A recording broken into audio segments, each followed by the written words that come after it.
Hello, this is K Progeny, bringing some more wisdom to you. I want you guys to pay very close attention and try to get your mind in the same frame as our elders, the people who have been through the muck and the mire, who have seen how the outcome of certain preaching and teaching has affected the black community. Go ahead and hit that like and subscribe button, and let's get into it. Money has been used as the measure. Many times, if a black man does not have money to give us, we won't even let him see his children. We won't let him spend any time with it because he does not give us whatever the child support is. And I'm not saying that we don't need money to raise a child, but I try to explain to black women that raising a child consists of much more than feeding, clothing, and sheltering it. That's maintaining one. To raise one, you need a return of the parental coalition of the father and the mother to put the proper values into the child. Many of our boys, when we raise them alone, they grow up with the female emotional mechanism. They are suspicious, they are doubtful, they're disrespectful of womanhood, they are bitchy, they can't make a decision. And many of our girls who grow up in a home where there's no man present, they go out into the world and try to mate. They don't have any idea how to live with a man day to day, how to prepare a proper meal, how to be a mother, how to just be in love in the home. Most of what our people and our children especially have learned about how you have a relationship, they learned off of television. Provision that the black man is qualified to give us is one of money. And we have made finance the major focus of our relationships with them. We have made the one thing that most of them don't even have be the criteria. We have been taught that if they do not give us money, that we are not to even allow them to be a father to their child. We have been taught that if he does not give us money, then he is not qualified to tell us what to do.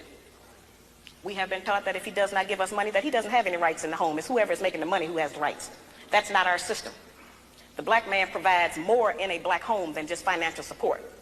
He provides direction, guidance, gratification, fulfillment, and discipline for our children. Those are the principles that are missing in our home today, which is why our children are savage in the streets.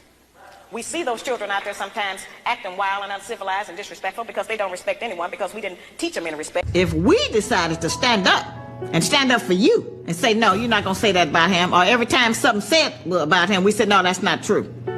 That's the first thing I said on television. Oh, no, he's a good man. He's the best man there is. Well, that sound is not in the airways, because ain't nobody saying that. You know, if we started taking that position, all things would change for you. We don't have to put our man down in order to be strong. I'm just saying that we have used our strength in the wrong direction. We've been using it against our man instead of for him. If we use the kind of strength and influence that we have in this society to support the black man, won't anybody be able to come against him? But every man is judged by his woman, and if his woman say he ain't nothing, then the whole world believes he ain't nothing. The actual fact is every man himself judge his own self by his woman.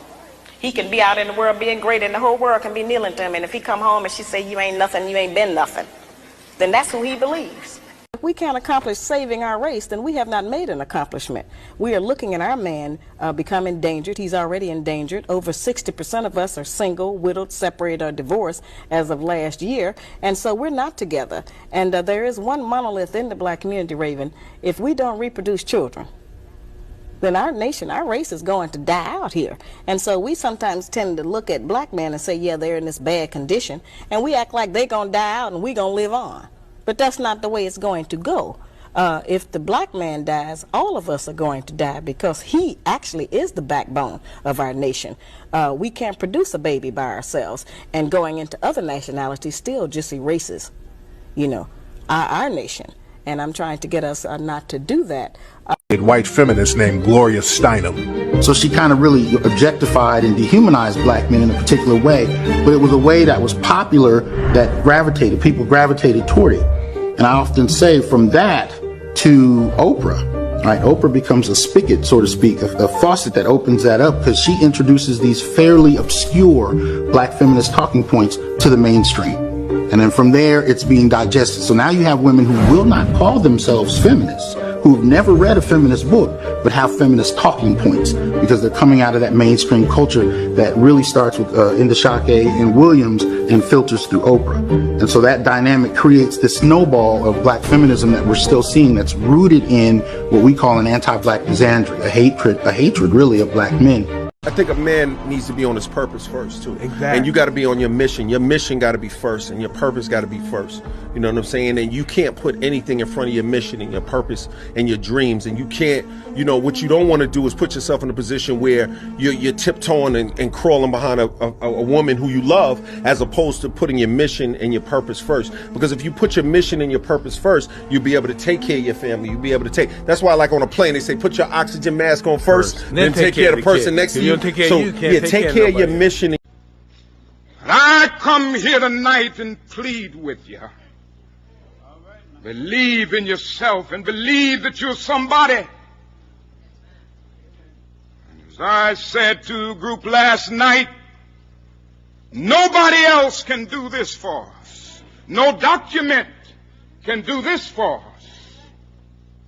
No Lincolnian Emancipation Proclamation can do this for us. No Kennysonian or Johnsonian Civil Rights Bill can do this for us. If the Negro is to be free, he must move down into the inner resources of his own soul and sign with a pen and ink of self-assertive manhood his own Emancipation Proclamation.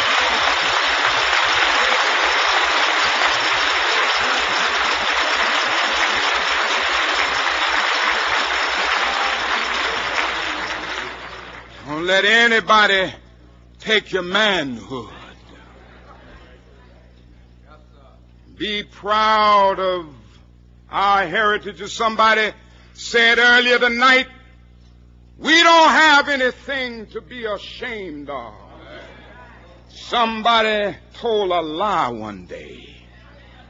They couched it in language.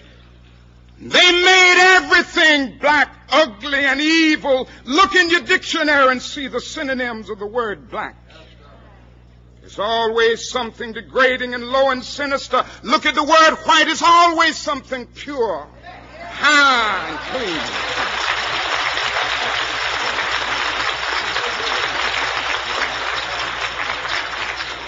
But I want to get the language right tonight.